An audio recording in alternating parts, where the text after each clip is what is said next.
거침없고 막힘없이 사실만 새로 전달하는 신개념 고급 토크쇼 경인기자회견 시간 돌아왔습니다. 안녕하십니까? 네, 오늘도 이 몹시 바쁜 세 분, 몹시 고급진 세 분과 함께 시간 마련했습니다.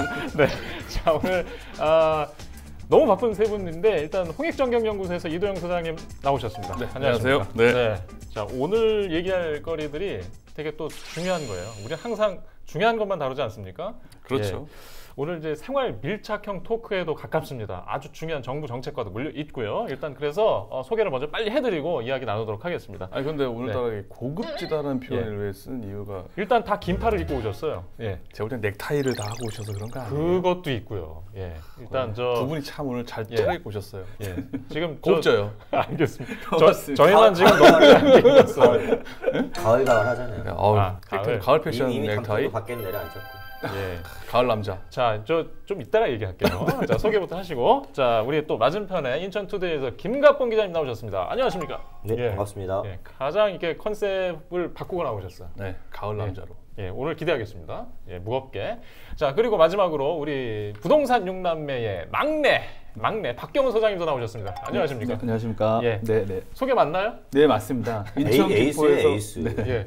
예. 부동산 육남의 막내 맞습니다. 예, 알겠습니다. 또 현장에서 아주 활발하게 활동하고 계시기 때문에 오늘 또 긴급히 모셨고요. 네네. 소장님 때문에 오늘 주제가 네네. 이미 지금 예상이 됩니다. 네. 예, 모두들 아시죠? 네, 예. 부동산. 자, 오늘 이제 주제 VCR 먼저 보고 와서 얘기하겠습니다. 정부가 수도권 공공분양주택에 대한 사전 청약 계획을 확정 발표하면서 내년 하반기부터 저렴한 가격에 내 집을 마련하려는 무주택자들의 청약 전쟁이 본격화할 것으로 보입니다. 내년 7월부터 3기 신도시 등 공공분양주택 6만 호를 사전 청약을 통해 공급합니다. 말 그대로 오늘 이제 보신 대로 부동산 이야기를 다시 좀 해야겠습니다. 최근에 이제 수도권에서 전세 대란 이야기가 사회 문제로 크게 부각이 됐고요.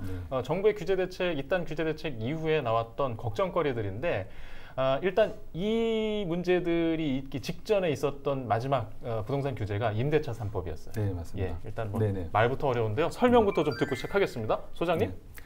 임대차 3법은 세 가지가 있습니다. 네. 일단 계약 갱신 청구권하고 그다음에 전월세 상한제 그리고 그 전월세 신고제 그리고 네. 계약 갱신 청구권 이렇게 세 가지로 나눠 볼 수가 있는데요. 여기서 가장 핵심은 네. 계약 갱신 청구권입니다.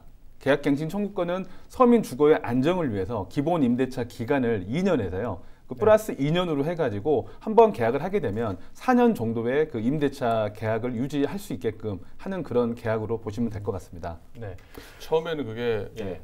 2+2가 아니라 예. 2+2+2. 네네네. 심지어는 네네네. 영원히 네, 그렇게까지도 였었는데, 나왔었습니다. 네, 네네. 2+2로 최종 결론이 났죠. 지금 일단 우리가 시장의 반응이 네. 상당히 민감하고 걱정이 늘었다고 아까 오프닝에 네, 말씀드렸는데 맞습니다. 네. 이게 어떤 일들이 일어났는지 좀 이 자리에서 네네네. 얘기를 좀 먼저 해볼게요. 그 최근에 2+2 때문에 네. 뉴스에서는 세입자들과 집주인들 간 갈등이 많이 는 소식들이 있어요. 네, 맞습니다. 어떤 일들이 좀 있었는지 각자 아시는 거 먼저 좀 들어볼까요?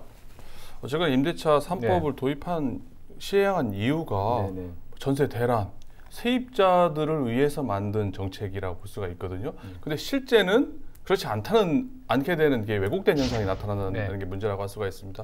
뭐 세입자하고 또 이제 집주인하고 이제 분쟁, 네. 아니 뭐 계약 갱신 청구권 행사하다 보니까는 당연한 권리로 2년 더 연장하겠다. 네. 근데 그 동안에 뭐 좋게 뭐 예. 전세금 전세금 올리지 않고 좋은 게 좋은 거라고 해왔는데 이제는 예. 서로 자기 권리 의무 예. 관계가 명확해진 거죠. 예. 그러니까 서로 자기 거 찾고 줄 거 예. 주고 받을 예. 거 받는. 예. 그러다 보니까는 이제 분쟁도 많아지고 예. 당초 세입자를 예. 위한 제도로서 일정 부분 임대인의 재산권을 뭐 제한한다는 네. 비판까지 받으면서 했지만 오히려 전세가가 이제 폭등하는 문제, 예. 뭐 여러 가지 부작용으로 예. 매물 잠금 현상이라든지 아마 크고 작은 문제가 생기고 있다 예. 볼 수가 있을 것 꺼려하는 것 같습니다. 같아요. 예. 그러니까 이 임대인들도 임차인들과의 2+2 이거를 내가 계약을 해야 되나? 차라리 그냥 그래서 계약을 안 하고 오히려 그냥 그 보류하는 상태. 예. 아예 그러니까 전세를 예. 내놓지 않고 예. 이 정부의 어떤 그 뭐 임기 끝날 때까지 관망하는 이런 분들도 계시고 또 미추홀구의 어떤 그 임대인들은 어떤 얘기를 들었냐면 아까 이제 계약갱신 청구권 말고 하나가 더 뭐냐면 이제 상한제잖아요. 전월세 상한제 5% 이내로 네. 묶었잖아요. 그러면 이제 5% 이내로 그 한정돼 있기 때문에 정부가 이제 때리는 만큼 이걸 어떻게 반영을 하냐면 자기네들이 이제 다른 방식으로 이제 네. 푸는 거죠. 임차인들 전가시키는 거죠. 그런 어떤 부작용도 좀 있는 것 같고. 네. 그런 것 같습니다. 부동산 규제를 조금 피해간 우리 저 실제로 계약 사례가 있으시지 않습니까? 우리 봉 기자님이. 예, 지금 이제 거주인에서 세입자 신분으로 지금 최근에 네. 바뀌셨는데 그 과정에서도 보신 게 있을 것 같아요. 저 이제 부평에 살다가 사실 저는 이제 6월달에 제가 이 정부 발표가 있기 전에 네. 이사 갈 마음이 있어서 네. 이제 미추홀구로 회사 근처로 가까운 데로 가려고 그 타이밍이요.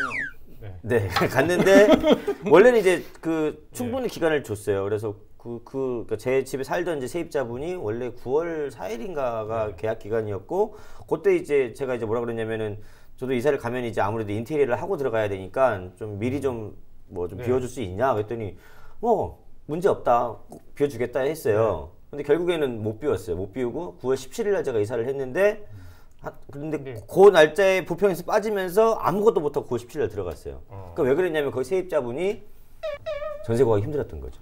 그런데 계약은 6월달에 했나요? 계약은 6월달에 했었죠. 아 그러면은 저 집주인이 임대인이 기존보다 그 전세금 확 올려가지고 계약하신 거 아니에요? 아니 그분은 어차피 그 기간이 만료됐기 때문에 이제 나가야 되는 거잖아요. 6월달에 제가 계약을 했기 때문에.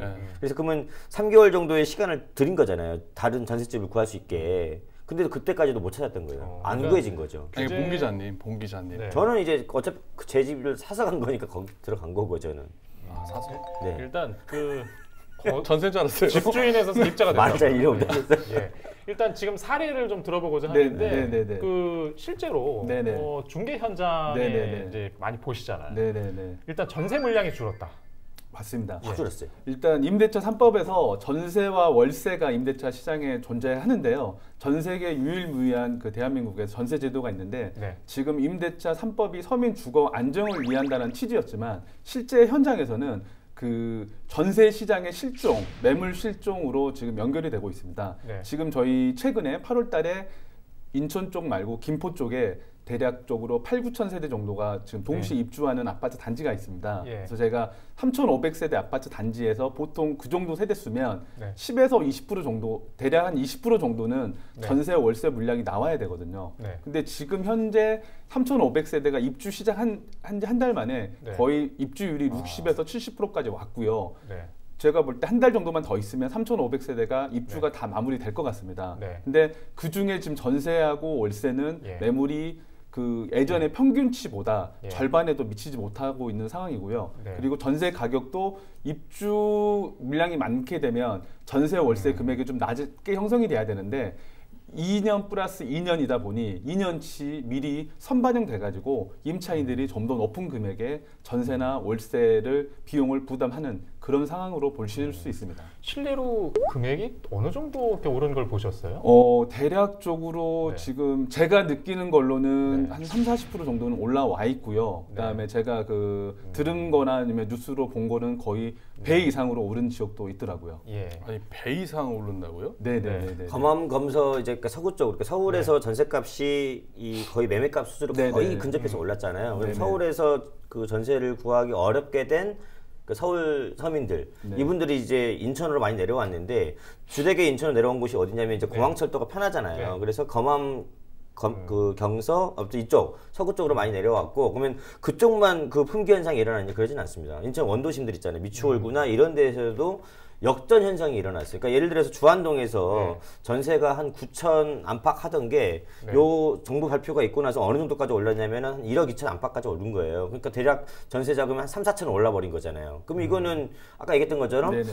2 플러스 2니까 네. 임대인이 일정하게 아예 그냥 그 수요까지 반영을 해버린 거지. 그 4년치 어떤 시장 가격을. 지금 이제 계양구도 그 정도 한 네. 2, 3천 올랐다 보면 될 것 같은데 이제 네네. 거의 2배가량 오른다는 거는 뭐 사실 상상하기가 좀 쉽지 않네요. 그 서민들 입장에서는 9천만 원에서 사실상 이 4천만 원 오른 걸 갖다가 네네. 그죠? 그거 마련하는 거 마련하는 쉬운 게 게 아니에요. 쉬운 일이 아니죠. 그럼요. 네네. 네. 지금 이제 전월세 상한제 시행 이전에 네네네. 그 2+2니까 네네. 보통 2년 연장이면 1, 2천 올릴 수 있는 걸 네네네. 이 심리적으로 3, 4천을 올려버린다. 네네. 뭐 이런 해석일 수 있을 것 같은데. 그렇게 보실 수가 있고요. 일단 네. 그 매물의 선택을 하실 수 없다는 게 가장 큰 것 같습니다. 아, 왜 그러냐면 전세에서 예.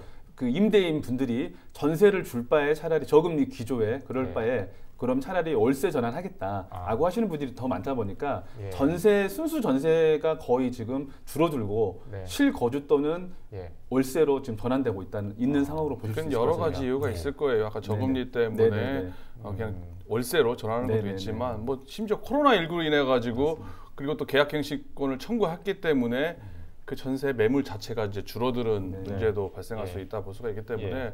뭐 여러 가지 이유로 지금 전세 매물이 그냥 일단- 절벽 상태라고 볼 수가 있는 그러니까 거죠. 뭐 그 일단 정부에서 의도한 방향이잖아요. 지금 물론 과정에서의 문제인 것 같은데. 의도한 방향이 아닌 것 같은데 좀 그러니까 잘못 찍고 이게- 있는 것 같아요. 그러니까 실거주가 늘고 있다는 입장에서. 그럴 수 있고 서민 주거를 네. 안정을 네. 시키자라는 취지인데 시장에서는 지금 아. 그 질서가 그러니까 네. 왜곡되다 보니까 지금 서민 네. 그러니까 집을 구하시는 실제 구하시는 분들이 굉장히 혼란스럽고 그다음에 그 주거 비용이 좀 더 임차 부담을 더 하게 돼 있는 상황이죠. 아니, 제가 하는 언론 보도에서 네. 임대차 3법 발 미친 전세값 네. 이런 기사도 봤는데 이게 정부가 의도한 거라고 보기는 좀 어렵다고 봐요. 전세값이 폭등한 건 당연히 이제 우리가 네네. 문제라서 이 이야기를 하고 있는 건데 네네네. 약간 이제 실거주율이 네네. 굉장히 높아졌다는 얘기를 들으니까 네. 이게 장기적으로 볼 때는 네. 그 방향으로 가는 건가라는 이제 궁금증도 들고요. 네네. 이게 이제 어차피 가만 놔두면은 이제 골치 아프니까 예. 그냥 이게 계약갱신적 청구권을 피할 수 있는 무기가 있잖아요. 그 임대차 자기가 직접 창법을- 살거나 예. 그렇죠. 직계 네. 뭐 배우자 직계 좀비 속에 들어가면 되는 거예요. 아니 뭐 실거주라고 했지만 이 편법으로 이용하자면은 아빠는 집에 있고요. 네. 애들하고 엄마는 원래 전세 준 집 들어가서 보내는 거예요. 아. 실거주죠. 그 당연히 실거주긴 한데 예. 실거주해야만 실제로 그런 경우가 많습니다. 그러니까요. 그러니까는 그 의미가 조금 반감되는 거예요. 뭐 실거주하면 다 같이 가서 실제 거주하는 게 아니라 이제 임차인 전세권자들에 대한 그걸 막기 위한 수단으로 끝난 그러니까 거기 이게 때문에 임대차 예. 3법의 영향만은 아닌 것 같아요. 그러니까 이 임대차 3법 발표하기 전에 그 7월 달하고 6월 달에 이제 부동산 대책 발표한 게 있잖아요. 그러니까 뭐였냐면 그 다주택 보유자들한테 이제 취등록 중과세 하기로 했고 양도세 중과세 네, 네, 하기로 네. 했잖아요. 그러니까 어떤 일이 그 발생했냐면 사실 좋은 취지에서 한 건데 네. 그러니까는 인천에서 이제 이른바 갭 투자를 노렸던 사람들이 꽤 됐었거든요. 빌라나 다세대 예. 주택에서. 예. 근데 이게 중과세를 한다고 하니까 취등록세만 해도 한 8% 때리는 거잖아요. 그러니까는 그 매수 의향을 보였던 사람들이 시장에서 쫙 빠졌습니다. 네. 매수 의향들이 빠졌어요. 그러니까 뭐 이런 사람들이 예전에 어떻게 했냐면 빌라나 다세대 주택을 사서 이 사람들이 전세하고 월세를 줬거든요. 네. 그러니까 요 시장이 일단 작아졌어요. 그러면서 이제 그러면 기존에 이제 가지고 있던 사람들 있잖아요. 다세대 그 빌라를 가지고 있었던 이런 사람들은 지금 어떤 상황이냐면 이걸 팔면은 이제 양도세가 중과세 되잖아요. 그렇기 때문에 이 사람들은 지금 어떤 상황이냐면 이 정부의 어떤 임기를 보고 있는 거죠. 이제 정부가 바뀌면 부동산 정책이 또 달라지지 않겠냐고 하면서 시장을 관망하고 있는 거죠. 여기에다가 이제 이제 임대차 3법까지 들어오면서 예, 품귀 현상이 발생. 제가 그 말을 하고 싶었는데 원래. 아 그래요? 죄송합니다. 아니 당연히 이게 집 주인들이 네, 왜 그렇게 무리수를 들면서 왜 네. 전세금을 돌려주면서까지 네. 왜 예. 뭐 자기 그렇죠. 직계 좀비석을 보내거나 이렇게 예. 하겠어요. 아니면 심지어는 안 들어가더라도 비워놓고 그냥 어. 차라리 은행에서 네, 네. 저금리로 예. 네네. 대출 받아서 네네. 전세금 돌려주고 네. 빈집을 놔두는 겁니다. 예. 왜 그러겠느냐? 바로 저 어. 다음을 두고 본 관망하는 거죠. 그러니까 매수 의향이 사라진 거는 일정하게 이렇게 양단이 있는 것 같아요. 예. 그러니까 이제 투기 세력이 인천에서 빠졌다는 측면도 있는 거고 예, 좋게 보면은 근데 지금 정부에서 계속 간접 반복했던 게 기다려라. 네. 법인 매물이 늘어날 것이다. 네네. 시장의 매물이 늘어날 네. 것이다. 네, 네. 가격이 안정될 것이다. 네네. 자, 이 논리에 대한 기대감은 점점 늘고 있습니까? 아니면 시장에서 어떻습니까? 아니 근데 지금 전세값 이렇게 오르는데 그게 말이 돼요? 아니, 이게 실거주할 좀 매물의 많죠. 시장이 예. 육남매 부동산의 어떤 예. 지금 현재 그 법인 자체 내에서 임대차 시중 예. 그 비중이 그렇게 크지 아직은? 아직 크지 않기 때문에 그거에 대한 물량이 나올 거라고 기대를 거의 별로 하고 있지 않고요. 아, 예, 예. 예. 그리고 지금 더 크게 봐야 될 거는 예. 저희가 지금 임대차 3법 예. 현재 그 상황만 보는 건데 예. 지금 현재 모습보다는 2년, 3년 뒤의 모습을 그려보는 게 더 중요하지 않습니까? 예. 근데 지금 전반적으로 인천, 그러니까 서울, 경기로 비교해 보면 18년도, 19년도 물량이 그 가장 정점을 찍었고요. 올해보단 내년 23년도는 18, 19년도에 물량이 평소 나왔던 물량의 3분의 1 정도 수준의 그 물량만 공급이 되게 됩니다. 네. 그러면 수요는 더 줄지 않았는데 물량이 더 줄어들기 때문에 자가건 추후에 네. 그게 뭐 임대로 나온다 하더라도 예. 물량 자체가 굉장히 지금보다 더 적어지기 때문에 향후 굉장히 더 이 혼란스러움이 더 가중될 걸로 저는 예상합니다. 박 소장님이 지금 이제 법인 매물이 나올 거라는 네네. 거에 대해서 정부, 네네. 국토부의 입장을 지금 정면으로 반박하시는 건가요? 지금 제가 얘기하는 게 시장의 이야기를 하시는 거죠. 네. 아니, 실제로 현상이 그렇게 예. 벌어지고 있다고 하는 네네. 거죠. 예. 그 의도와 다르게 시장에서는 그게 사인하고 좀 다르게 움직여지는 예. 걸 보니까 예. 앞으로 제가 볼 때는 예. 이 분위기가 2, 3년, 3, 4년 더 예. 지속될 거다라고 생각을 해봅니다. 지금 좀 굉장히 공격 본능을 발휘하셨는데 제가 아니, 이 얘기를 저는 그게 들으니까 말만 그렇게 한 거지. 저 공감합니다. 아니 제가 아니, 공감해요. 지난 지속 불가. 6.17 대책 네. 이후에 저희가 긴급히 이 자리를 처음 마련했을 때 기억하십니까? 네, 네. 그날 네, 이 자리에서 네. 우리 김갑봉 기자님이 네. 정부를 신뢰한다. 네. 법인 매물이 늘어날 것이다. 네, 네, 유예 네. 기간 1년이다. 네, 봐라. 네, 네. 연말이면 쏟아질 것이다. 그랬었죠. 라고 얘기를 하셨었어요. 네. 자, 오, 이 제가 시점에서 그랬어요? 네. 네. 세금 폭탄 맞을 거니까 네. 예. 내년 6월까지는 집을 다 팔아라. 그치 팔란 얘기입니다. 그 시그널을 지금 정부가 보내고 있는 건데요. 또 저는 이거 잘했다고 봅니다. 저는. 이 지점에서 좀 의견의 변화가 없는지 네. 좀 아니, 들어보고 정부 정책 싶어요. 엄청 신뢰한다. 내가까지 네. 얘기했잖아요. 저는 기본적으로 정부 정책의 큰 틀에서는 맞다고 봅니다. 저는 여전히 맞다고 보는데, 그러니까는 저새값 이렇게 올 수 2025년까지인가요? 있다. 2025년까지 네. 그러니까 기본적으로 물량은 계속 늘어나잖아요. 127만 가구가 물량 공급한다고 했었어요. 그럼 안정화가 돼야 되는데 안 되는 이유는 아니 인구의 반 이상이 수도권에 몰려 있잖아요. 지금 2,500만을 넘어갔고 지금 2,600만, 700만 가고 있으니까 계속 서울 집중, 수도권 집중의 정책이 바뀌지 않는 이상 이 수도권에서의 이 부동산 대란은 계속 지속될 수밖에 없다고 하는 거죠. 그럼 뭐 조금은 입장 변화가 있으신 것 같아요. 그럼 뭐 아니 그렇다는 얘기는 수도가 세종으로 가야 된다는 얘기. 저는 그거는 개인적 피셜로 하면은 세종시로 가야 된다고 생각하는 사람입니다. 저 이리 오세요 다시. 이리 오시고 일단 법인 매물에 대한 기대감은 좀 신뢰가 안 간다는 말씀. 법인에 대한 예. 매물 관련된 얼마 거는 나오겠어요, 왜냐하면 그게? 신도시 관련해서는 실거주의죠. 법인들이 예. 그러니까 기존 구도시 말고 신도시에서는 법인들 자체에서 그 중도금 대출이라 그러죠. 그 네. 대출 부분 때문에 법인들이 분양권을 보유하고 있는 개수가 거의 많지 않습니다. 예. 지금. 그러면 네. 다주택자가 내놓는 물량이 네네. 이제 쏟아질 것이다. 다주택자들이 갖고 있는 물량 자체도 네.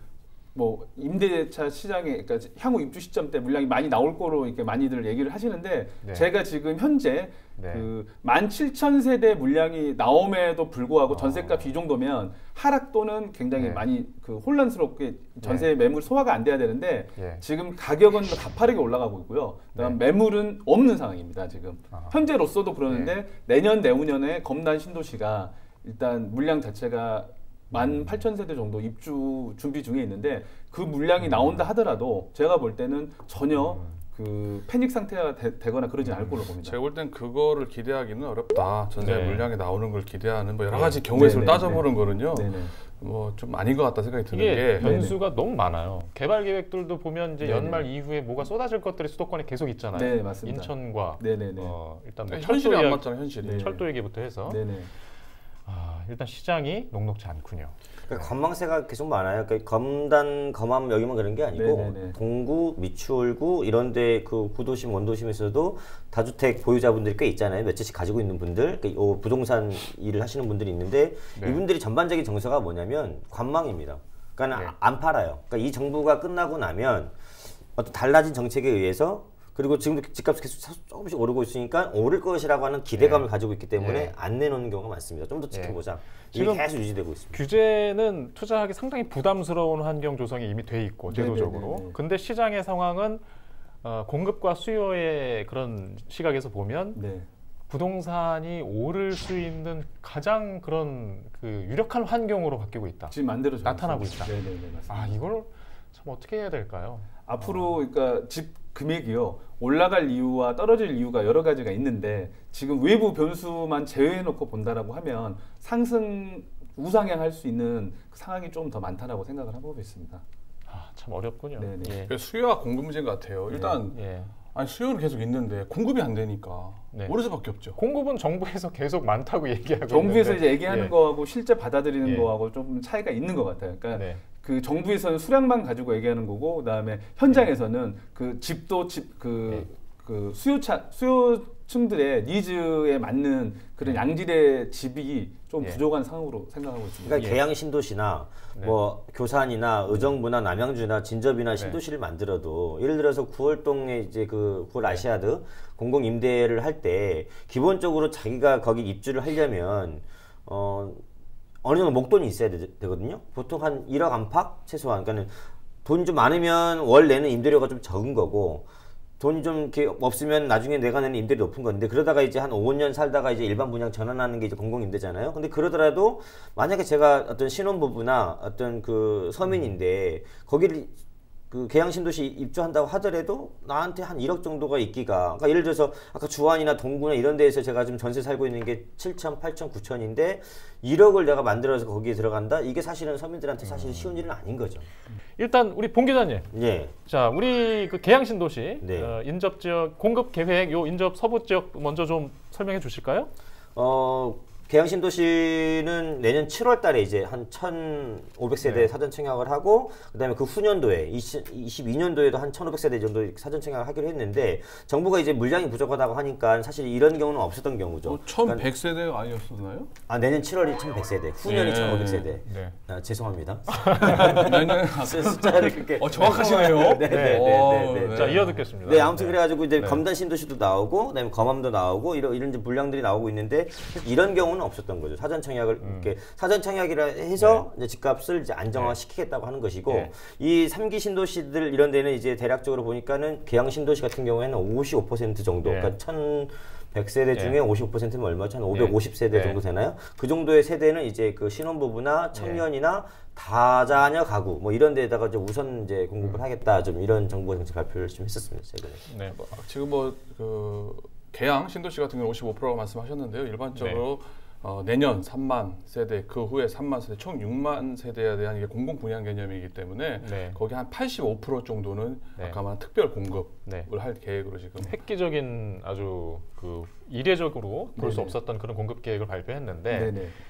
자, 뭐 바로 인접 지역에 대장 신도시도 있어요. 마찬가지로 뭐 공급 규모가 적진 않고 더 많습니다. 근데 지금 관심을 일으키는 데는 성공했어요. 네. 근데 과연 네. 지금 이 사전 청약 계획 발표가 지금 그 어지러운 이 부동산 시장에 네. 어떤 영향을 미치겠느냐. 네네. 일단 전세로 머물겠다는 심리는 늘어났잖아요.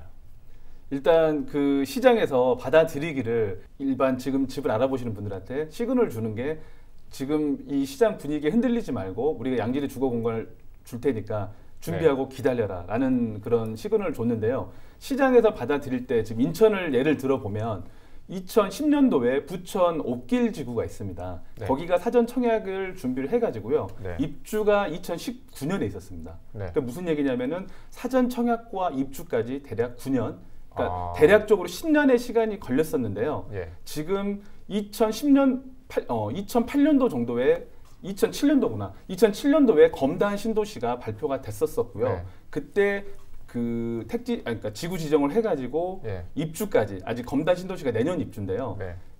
무려 대략적으로 지금 15년이라는 시간이 흘렀습니다. 그러니까 제가 하고 싶은 얘기는 뭐냐면, 항상 계획과 공급에는 일정한 간극이 있어 왔다라는 거를 네. 인지를 하셔야 될 것 같고요. 그리고 지금 무주택자, 그리고 신혼부부, 이렇게 이제 사회 초년생들한테는 이게 정말 이 기회가 정말 좋은 기회라고는 생각을 하고 있습니다. 하지만 이런 그 많은 시간이 필요로 한다는 점에서 현실적으로 지금 필요한 주택 수에는 충분히 공급이 되지 않고 있다라고 생각을 하고 박 있습니다. 수장님이 지금 옥길 사례 얘기를 들었는데요. 네네. 일단 그게 9년이 걸렸단 말이에요. 입주하는데. 네네. 지금 집 들어가고 싶은 청년 신혼부부들이 9년 뒤에 집 들어가다 생각하면은 깜깜하죠. 네. 전세 몇 번 연장해야 되는 거예요, 도대체. 네. 뿐만 아니라 이게 MB 정권 때도 이 보금자리 주택 관련해서 사전 청약 제도를 한번 도입을 한 적이 있었습니다. 그래서 그때 한때는 인기였었죠. 그런데 결과적으로 사전 청약을 했지만 본 청약으로 실제 간 입주.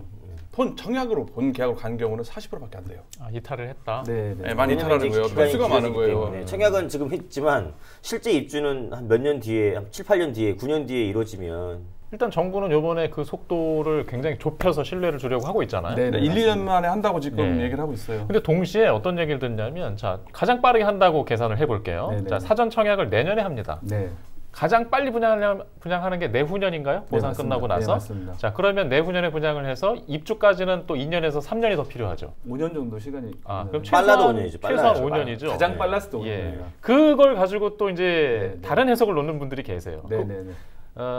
시장 가격의 60~70% 선에서 분양을 하겠다는 네네. 취지로 네네. 그렇게 홍보를 하고 있는데 네네. 그 사이에 네네. 주변 분양가가 그만큼 그 이상 오를 것이다. 그렇죠. 예, 이 부분에 또 혼란을 갖고 있거든요. 네. 어, 그래서 일단 시장 참여자분들이 이제 선택을 하셔야 됩니다. 일단 무슨 얘기냐면은 어느 정도 여력이 되고 그리고 나는 부동산에 대한 지식과 그리고 발품을 팔 수 있다라고 하시는 분들은 아까 말씀하신 대로 기회비용의 상실이 있을 수가 있습니다. 제가 알아본 역시. 알아본 거 준비하고 해서 계속 마냥 기다리고 있었는데 네. 그 기다리고 있는 상황에서 주변 부동산이 더 많이 올라가 버리게 되면 제가 분명히 그러니까 구매를 할 수 예. 있었음에도 불구하고 예. 기다린 게 더 그 기회비용의 상실이 이루어질 예. 수 있고요. 예. 저는 그냥 부동산에 대해서 크게 관심 없고 저는 그냥 이거에 예. 그냥 맞춰서 그냥 살겠다. 예. 아니면 조금 시간이 걸려도 괜찮다라고 하시는 분들은 예. 정부 정책을 믿고 조금 더 예. 길게 보시고 실거주 목적 예. 사람들은 하시면 괜찮을 것 같습니다. 아니 근데 박 예. 소장님 만약에 네. 이제 신도시 분양을 받았단 말이에요. 네네네. 그런데 그 기간 때 네. 집값이 확 올랐다. 네네. 그러면은 뭐 분양받은 사람들 네네네. 뭐 논하는 거 아니에요? 뭐 그럴 수도 있는데요. 네. 일단은 지금 이제 그 공급되는 게 아직 분양가가 아직 나오진 않았지 않습니까? 근데 이제 나오는 게 그 분양가 상한제 지역에서 주변 시세 대비 대략적으로 보면 5억이라 그러면 한 4억 정도 기준 선에서 나올 수 있을 것 같습니다. 근데 네. 그러니까 정부 정책의 의도는 이제 그런 건데요. 네. 인천을 예를 들면 그 평균 인천에서 필요로 하는 주택 그 수요가 있습니다. 일단 300만 인구의 2010년부터 지금까지 매년 2만 세대 정도 물량 공급이 이루어져 왔었거든요. 근데 그게 조금 더 많을 때도 있고 적을 때도 있지만 300만 인구에서 15,000세대 정도가 평균적으로 인천에 필요한 주택 수다라고 계산을 해보면 앞으로 나오는 뭐 부천 대장이나 인천 계양 나오는 아파트 자체가 그렇게 많은 물량이 아니라 지금 시장에 큰 아이고, 영향을 말씀 주기 잘하셨는데. 힘든 물량으로 네. 보실 수 있습니다. 이제 인구가 네. 300만인데 네. 네. 그 계양 신도시에다가 1,500세대 들어간다고 쳐봐요. 네. 전세 시장이 안정되는 게 뭐 주택 시장이 안정되는 게 말이 됩니까? 예. 일단 네. 소장님 따지는 거예요. 지금 소장님은 네, 네. 지금 정부에서 나오신 분이 아니에요. 네, 일단 지금 상황이, 설명, 네, 상황이 시장을 좀- 해석해주고 그렇죠. 그런 것 계시고 같습니다. 네. 일단 초질 물량이 너무 부족해요. 초질관 기본적으로. 지금 그 수요 공급의 우려로 네네. 이 설명을 해주고 계세요. 네네. 또 근데 사실 필요하다고 저는 봐요. 저 맞습니다. 저도 생각은 맞다고 생각합니다. 필요하는데 이제 시장 가격 이게 이런 공급책이 지금 혼란한 시장의 가격들을 끌어내리면 좋겠는데 네네. 앞서 있는 시장 가격이 지금 공급하는 물량을 나중에 끌어당길 것 같아요. 그럴 수 있는 분위기. 지금 아까 그걸 지적하신 예, 거잖아요. 예, 확 예. 올릴 것 같다는 맞습니다. 게. 네, 맞습니다. 그런 길로 가기를 네. 참 걱정하고 있습니다. 네. 가는 게 우려됩니다. 네. 예. 그게 이제 패닉 바잉 현상을 그리고 이제 그 집 이번에 못 사면 못 살 것 같다는 이런 걸 안심시키는 용이지 이게 네. 가지고 궁극적으로 근데 안심이 안 되잖아요. 그러니까 문제인 거예요. 안심이 안 돼. 얘기하시네. 예. 지금 그렇게 공급과 안심이 안 더불어서 되는 사실은 거예요. 상한제 적용이 사실 필요한 게 뭐냐면 계양 신도시나 대장 신도시는 다 상한제가 적용되잖아요. 네. 근데 인천에 안 되는 곳이 있어요. 그러니까 인천에 주택 공급 물량이 제일 많은 곳 예. 송도잖아요, 송도.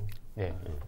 그게 청라나 이 영종이나 계양 신도시나 검단 신도시는 다 상한제가 적용이 되기 때문에 여튼 그 공급 속도의 어떤 차이가 있을 뿐이지 아까 말씀하셨던 것처럼 뭐 2만 세대, 15,000세대 이런 물량들이 쭉 나오고 있고 여기는 이제 그 특공도 있고 그래서 뭐 무주택 서민들한테 공급이 되는데 가장 많은 물량이 쏟아지는 게 이제 송도인데 송도 같은 경우에는 서민들이 갈 수 있는 곳은 사실 아닌 거거든요. 최근에 그 부동산 대책 이후에 땅값만 평당 2,400이에요. 그러면 실제로 평당 분양 가격은 2,700, 800 되거든요. 그럼 30평 아파트가 9억입니다. 네, 그러니까 이런 데부터 사실 엄밀히 따지면은 거기도 원래 주거 목적, 그러니까 뭐 산업과 교육과 이런 주거가 어우러지는 신도시 개념이기 때문에 엄밀히 따지면 송도 신도시 같은 데도 사실은 분양가 상한제를 적용을 해서 그쪽으로도 일정하게 그 주거 안정 기능을 갖다가 좀 요인을 갖다가 형성을 해줘야 되는 거죠. 네. 인천에서 보면. 자, 일단 그렇긴 하죠. 저는 이게 부동산 규제책이 연달아 나오고 나서 뭔가 네. 좀 진정세 네. 그리고 뭔가 또 추가적인 제도책은 계속 나왔듯이 뭔가 또 그래서 틀어막고 뭐 이런 걸 기대했는데 근데 우리가 또 한번 생각해 볼 게 예. 아니 뭐 사전 분양이 좋아요. 그거라도 당첨되면 일단 우리는 네. 기간도 오래 잡았잖아요. 뭐 4년, 5년, 네, 6년, 네. 아까 말한 심지어 네, 네. 9년. 네. 하지만은 문제는 네. 사전 청약했을 때도 당첨되기도 쉽지 않다는 거예요. 그것도 궁금해요, 사실. 맞습니다. 당첨되기 아주 힘들어요. 네, 지금 네. 청약 가점 제도에 의하면은 네, 네. 지금 뭐 30대 뭐 연끌해가지고 집 사지 말고 네, 기다려라. 네. 기다렸어요. 내년까지 기다렸어. 그리고 이사 왔어. 의미 거주 기간 2년 채우기 위해서 여기까지 전세에 들어와가지고 왔어요. 응? 근데 청약을 넣었는데 안 돼봐요. 그럼 완전히 그러면 네. 어떻게 되겠어요? 그 불확실성도 어마어마하다고 볼 수가 있습니다. 그렇죠. 뭐 가점 받을 때 뭐 예. 청약 통장 보유 기간 뭐 네네. 거주 무주택 기간 10년 네. 넘어야지 네. 30대가 10년 넘게 어디 쉽습니까? 맞습니다. 네. 그것도 어렵지. 그리고 또 뭐 특별 공급 받는 분양 특별 공급으로 받는 방법 정도 이렇게 뭐 아이디어를 생각해 볼 수 있는데 이게 쉽지 않다는 점이 한계예요. 전체 물량 자체가 일단은 뭐 네네네네네. 수요가 수요 공급에 있어서 워낙에 부족하기 때문에 네. 예, 너무 저는 공감이 좀 생각이 되는- 달라요. 저는 네. 여전히 그 아파트 물량은 많다. 왜냐면은 이미 110%까지 갔기 때문에 그러니까 많은 주택을 다주택을 보유한 사람들이 있는데 그분들한테 시장에서 정부가 이제 신호를 준 거잖아요. 네. 그 양도세 중과세 하겠다. 그다음에 더 취득할 경우에는 취득세도 중과세 하겠다 해도 불구하고 사람들은 그냥 가만히 있는 거잖아요. 지금 관망하는 거잖아요. 네. 그래서 결국엔 뭐냐면 이건 제 의견입니다만 그러면 이제 이 실거주 목적의 부동산 정책, 그러니까 이 부동산이 어떤 투자나 어떤 경제 돈벌이의 수단 뭐 이렇게 활용하는 것이 아니라 실제로 집 없는 사람들의 어떤 주거 안정, 실거주 목적에 부합하기 위해서는 결국에는 뭐냐면 마지막 남은 카드는 저는 하나일 수밖에 없다고 봐요. 보유세일 거라고 봅니다. 보유세. 네. 다주택을 보유하고 있는 사람들에 대해서 과감하게 이 재산세, 보유세를 갖다가 따려야 되는 거죠. 아니 뭐 네. 그렇게 따지면은 야, 이제 뭐 다주택에서 집 다 내놓을 거니까 그러니까 연끌해서 사. 예를 들어서 그 얘기죠. 근데 너무 오른 거예요. 집 아니, 사기가 그러니까 부담스러운 거예요. 못 사는 거예요 지금. 뭐 그러니까 보시면 좀 어르신들이 예를 들어서 조그맣게 한 월세 한 2-30만 원 받는 사람들 있잖아요. 조그만 다세대에서. 근데 이런 목적이 아니라 정말로 막 며칠씩 가지고 있는 사람들이 있잖아요. 그러니까 이거는 이제 구분할 필요가 있는데 이 보유세를 갖다가 때리지 않는 이상 중과세를 하지 않으면 이거는 계속 이 상태가 가더라도 그럼 계속 그만큼 상승하고 계속 매물을 얻고 이건 계속 이 상태가 폭탄 돌리게 유지된다는 거죠. 70 대책에서 많이 과세 종합 선물 세트 아니 그거는 아니죠. 냈잖아요. 그러니까 핵심이 뭐냐면 보유세는 없는 거잖아요. 거래세인 거죠. 거래세 대부분. 왜 종부세 네. 좀 올렸는데요? 예. 일단 뭐 제도를 우리가 여기서 지금 뜯어고칠 수는 없고요. 일단 어떤 의견이신지는 알겠습니다. 네네네. 이제 우리 김갑봉 기자님이 바로 이 입장을 지난 한 석 달 전에도 얘기를 하셨어요. 네, 맞습니다. 예. 정부에서 나온 것 같아. 예. 아 제가요? 예. 아 제가 어딜 봐서요? 자, 정부 정책을 너무 신뢰를 해요. 발탁을 해주시면 네, 알겠습니다. 하여튼 큰 전체적인 방향에는 너무 동의해요. 네네. 보유세에 동의합니다, 대한 저도. 압박을 네, 늘려서 그럼요. 그렇죠. 시장에 네. 실거주 물량을 내놓게 하는. 그런데 이제 그 심리가 더 앞서야 되는데 내놓는 사람보다 그걸 기다리는 사람의 조급함이 더 아직은 더 큰 것 같습니다. 그렇죠. 불안하죠. 맞습니다. 예. 예. 그래서 저렇게 지금 되면 좋죠. 예 그렇게 그러니까 그래서 이건 이거대로 지금- 하고 예. 마찬가지로 씨는 그 네네네. 실제 수요에 맞춰서 공급을 해주는 것도 필요한 거죠. 네. 네. 그렇죠. 자 그러면 일단 알겠습니다. 지금 우리가 뭐 예단할 수는 없지만 그 지금 상황에서 이 사전 청약 물량을 기다리는 무주택자들 네네. 또 특별 공급을 기다리는 또 젊은 세대들 네네.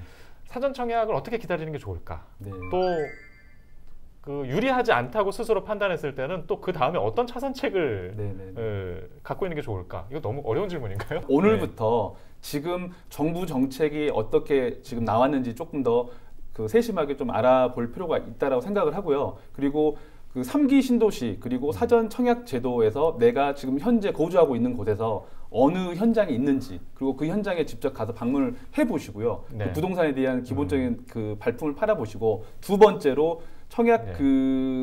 청약 홈에 가시게 되면 그런 기본적인 정보가 다 있습니다. 그래서 알람 신청을 꼭 해서 청약이 나오게 되면 네. 미리 그 사전에 예. 알 수 있게끔 예. 미리 그 해놓으시고요. 예. 그 다음에 그 다음 방법으로는 청약이 굉장히 당첨되기 어렵습니다. 그래서 네. 한 번은 안 된다 치더라도 세 번의 기회가 있으니까 네. 떨어지더라도 자꾸 네. 이렇게 한번 시도해 보는 거. 예. 그리고 가족분들에게 네.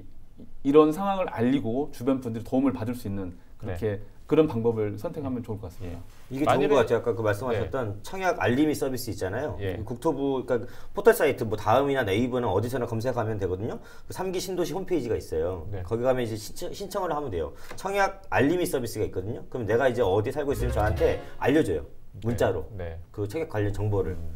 일단 오늘 일단 이야기 여기서 정리하고요. 네. 그리고 또 이어지는 이야기 준비해서 집중적으로 얘기하는 시간 마련하겠습니다. 자, 정리할 시간입니다. 자, 이름하여 오자정리 코너입니다. 앞에 너무 중요한 이야기 저희가 두서없이 얘기해서 뭐 시청자분들께 죄송합니다만 그래도 정리하는 시간을 갖고 좀 넘어가야겠죠? 두서가 없긴 없었죠. 예, 아니 그만큼 뭐 많이 어지럽고 걱정이 되고 화가 나는 상황이니까 우리가 그렇게 얘기했죠. 예. 하지만 그래도 차분하게 정리해 주시기 바랍니다. 자, 오늘 그 김갑봉 기자님 의견부터 먼저 물어볼까 해요. 네. 예, 오늘 컨셉을 아주 가을 남자로 잡고 왔기 때문에 네, 좀만 기다리세요. 자, 가을 이름하여 타느라. 이름하여 재정리는 해줘야 돼요. 자. 재정리는 오자정리는 공공임대 더. 저는 이제 이 서민 주거 안정을 위해서는 예. 물론 이제 투자 목적이 있는 사람도 있겠지만 그 정부 정책은 여튼저튼 이 정부의 역할은 이 없는 사람들, 약자들, 그래서 서민들을 보호하는 데 초점이 맞춰져야 되기 때문에 정부와 그다음에 우리 지자체가 공공임대 주택을 더 많이 짓고 더 많이 확대를 해야 된다. 네. 아니 마지막까지 거의 기자가 아니라 공무원의 모습을 보는 것 같아요. 공공임대 주택을 더 지어야 돼. 장기 공공임대 2, 30년 그리고 5년, 10년 살다가 이제 때에 맞춰서 어느 정도 재산이 축적되면 이제 일반 분양으로 전환할 수 있게. 네. 그것도 일반 분양 청구권 줘야 된다고 생각합니다. 일반 분양 청구권까지? 네. 예. 저기 봉 기자가 아니라 봉 공무원으로 바꿔줘요. 아니 뭐 분양 전환을 하면 살고 있던 사람들한테 우선 권한이 가잖아요. 하고 있습니다 이미. 네, 그렇게. 예, 무슨 말씀인지 알겠습니다. 이 물량이 더 늘어나야 된다. 네, 늘어나야 된다. 얘기를 하신 거고요. 자, 우리 소장님께서는 네, 자, 오자정리는 저는 그래도 도전. 사전 청약이요? 네. 사전 지금 상업 청약. 청약에 대해서 문제점을 많이 얘기를 했습니다. 사실 문제가 많아요. 그리고 예. 이게 어떻게 보면 참 답답합니다. 얼마만큼 오래 걸릴지 과연 네. 본 청약까지 갈지 이 기나긴 기간이 있지만 어쨌거나 이 많은 사람들이 국민들이 관심을 보이는 거는 내 집 마련을 하고자 하는 그 네. 단순한 그 소박한 꿈 때문에 관심을 보이는 거거든요. 이 상황에서 어떻게 하겠어요? 영끌해서 집 산다? 그 사라고 하기도 참 쉽지 않은 노릇이고 예. 그래도 자기에 있는 형편을 잘 해서 뭐 특별 공급이든 아니면 어떤 형식으로든 뭐 좀 아쉽긴 하지만 그래도 뭐 사전 청약에 도전할 수밖에 없는 우리 그렇습니다. 마음을 담아서 그래도 예. 도전한다는 뜻에서 그래도 도전. 네. 아, 씁쓸합니다. 일단, 여러 가지. 예, 좀 말을 하면서도 걱정도 네네. 우려가 되면서도 일단은 믿어보자. 네. 이런 말씀으로 이해를 할 수 있을 것 같아요. 자, 우리 저 박경원 소장님께서도 한번. 저는 자, 오자정리는 네, 거부감 갈등입니다. 지금 현재 시어머니와 며느리 간의 그 며느리의 서름을 보여주듯이 네. 그 임대인과 임차인 집을 안 갖고 계신 분들의 그 약간 억울한 마음 그리고 네. 약간 그런 마음이 있는데 저도 아까 말했듯이 사전 청약과 네. 이번 그 전월세 상한제로 인해 가지고 그런 마음이 좀 더 진정되길 바라는 마음에서 네. 거부감 갈등을 했습니다. 그러면은 여기서 시어머니는 유주택자고 다주택. 며느리는 뭐 다주택자예요? 그럴 수도 있겠네요. 지금 비교하면은 약간 거기는 그런 뭐- 시장 예. 분위기의 마음을 본인은 얘기하지 않았습니다. 저희가 유추하는 거죠. 그럴 것이다. 이게 참 어려운 저는 거죠. 시어머니는. 저는 이제 세입자냐 집주인이냐는 시어머니는 그 생각을 정보일 수도 했어요. 있습니다. 네. 이게 그럴 수도 있겠네. 이게 부부간 갈등은요. 네. 가정법원에서 어떤 결정을 지을 수 있지만 고부간 갈등은 이게 거기서도 안 되는 거잖아요. 네, 네, 네. 그만큼 어려운 게 네, 아닐까 네. 싶어요. 어렵다는 예. 생각이 어렵죠. 네. 자, 공공임대도 그래도 도전, 고부간 갈등. 자, 선택을 하고 마무리하도록 하겠습니다. 자, 하나, 둘, 셋. 굉장히 더 민망하네요. 그래도 도전. 사실 이게 엄연히 다른 얘기거든요. 네, 네, 네, 네. 예. 왜냐하면 분양 물량을 기다리는 영끌 세대에 한 어떤 메시지일 네. 수도 있고요. 그리고 공공임대도는 아예 분양 시장 물량보다는 임대 물량 시장으로 해서 주택 가격을 안정화하는 게 동선 아니냐라는. 자, 오늘 저희가 시장의 상황을 조금이나마 좀 살펴서 알려드리려고 했던 시간이었습니다. 아마 오래전에 이 반응과 현상들이 더 복잡하게 진전이 될 것 같습니다. 그래서 또 이 세 분 또 현장에서 듣고 접한 이야기들을 다시 한번 마련해서 이야기 드리는 시간 준비하도록 하겠습니다. 오늘 시간은 여기서 마치겠습니다. 시청해주신 여러분 고맙습니다.